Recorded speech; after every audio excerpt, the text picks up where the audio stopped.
Shaweel madow ayaa si lama filaan ah ugu booday wiilka isagoo afka kala qaaday, laakiin ma uusan doonaynin inuu dilo ee wuxuu badbaadiyay noloshiisa. Hoostoodan waxaa ku dhuumanaya aweeso weyn oo sugaysay fursad ay wiilka ku cunto. Shaweelku wuxuu ogaa inuusan wiilka kaligiis ku noolaan karin duurka haddii aan meel ammaan ah la geenin, maadaama ay shaweeladu kaligood nool yihiin oo aysan caruur korin karin. Wuxuu wiilka geeyey afaaf ay god ay yeedu degnayd. Wuxuu halkaas uga tegay wiilka, balse wuxuu ku dhuntay meel u dhow si uu u hubiyo badbaadadiisa. Yey yar ayay ahayd midii ugu horeysay oo ay godka ka soo baxday, misana aragtay wiilka. Waxay ka walwalsaneed markii ay aragtay wiilka oo korkiisa dhiig leh, laakiin yeedii kale ilkooda ay kala qaadeen oo way ku ciyeen. Urta dhiig ayaa soo jiidatay hooyada iyo aabaha Yeeda. Markii ay ogaadeen inuu yahay ilmo bini'aadam ah, way isdejiyeen. Waxay la yaabeen sida ilmahani bini'aadamka ahi ay keenta ugu soo dhaceen. Hooyada Yeeda waxay leefleeftay dhiiggii wiilka, waxayna ogaatay inuusan dhaawac qabin. Waxay fahamtay in dhiiggaas u badan yahay kii waalidkiis. Wiilkii oo aan cabsi muujin ayaa qalbiga hooyada Yeeda taabtay. Waxay rabtay inay korsato, balse waxay u baahneyd ogolaanshaha boqorka Yeeda. Yeeda waxay isugu yimaadeen shir ay ka tashanayaan mustaqbalka wiilka. Badankood way ku qosleen. Waxay aaminsanaayeen in dadka bini'aadamka ahi ay khatar yihiin, xitaa haddii ay caruur tahay. Boqorkii Yeega isagoo weli ka fikiraya ayuu shaweelkii madow yimid,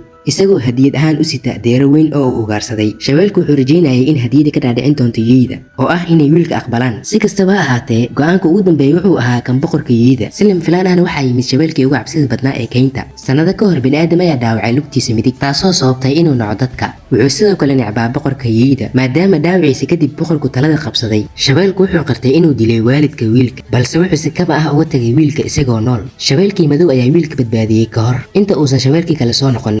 Wuxuu dalbaday in wiilka loo dhiibo. Boqorka Yeegana wuu diiday, wuxuuna amray in Yeeda isu diyaariyaan dagaal. Markuu arkay Yeeda iyo shaweelka oo midaysan, wuxuu ogaaday inuusan guulaysan karin. Inta uusan bixin wuxuu ku hanjabay inuu maalin soo noqon doono oo uu wiilku cuni doono. Boqorka Yeeda wuxuu ka dhawaaqay in laga bilaabo maalintaas dhammaan kooxda Yeedu ay ilaalin doonaan wiilkaas. Wiilku wuxuu si nabad ah ugu koray keynta, isagoona ilaalin ka helaya Yeeda. Shaweelkii madowna wuxuu noqday macalinkiisa, wuxuuna baray ugaarsiga iyo shuruucda keynta. Wuxuu baray inuu indhaha ka eego xayawaanka uu ugaarsado si ruuxdiisu kaligeed uga tagin dunida. Wiilka waxaa sidoo kale tababari jiray aarso duq ah oo ka adkaa shaweelka. Maalin dib qalooc ayaa fuulay wejiga Mowgli, isagoo qaniinyo diyaar u ah. Oorsadu uma ogolaan inuu dhaqdhaqaaqo si ay u barato geesinimo iyo feejignaan. Inkasta oo uu adkaa inta tababarku socdo, markasta oo casharku dhammaado wuxuu ku faani jiray Mowgli oo aadna u jeclaa, sababtoo ah Mowgli wuu ka duwanaa Yeeda. Kooxda inteeda badanna ma aysan aqbalin, keliya waalidkii Yeeda ahaa iyo waalidkiisa Yeega ah ayaa ula dhaqmi jiray sidii qoys. Waxaa jiray Yey yar oo caddaan ahayd oo ku dhalatay albinism, taasoo iyaduna la takoori jiray. Yeeda kale waxay dhibi jireen Yeeda caddaanka ah muuqaalkiisa awgeed. Si ka duwan Mowgli, Yeeda caddaanka ahay dib uma dagaalami jirin. Mowgli wuxuu ku dhiirigeliyey inuusan u ogolaan dadka kale inay ku xoog sheegtaan. Labadoodu waxay noqdeen saaxiibo dhab oo caruurnimadooda wada ciyaareen. Ciyaarta ay ugu jeclaayeen waxay ahayd isqari oo israadi. Waxay isku noqdeen taageero iyo farxad keynta dhexdeeda. Mowgli wuxuu rumaysnaa in nolosha keynta ay weligeed sidaa nabadoon u ahaan doonto. Nabadaasi ma sii jiri doontaa? May, haddaba la soco part 2.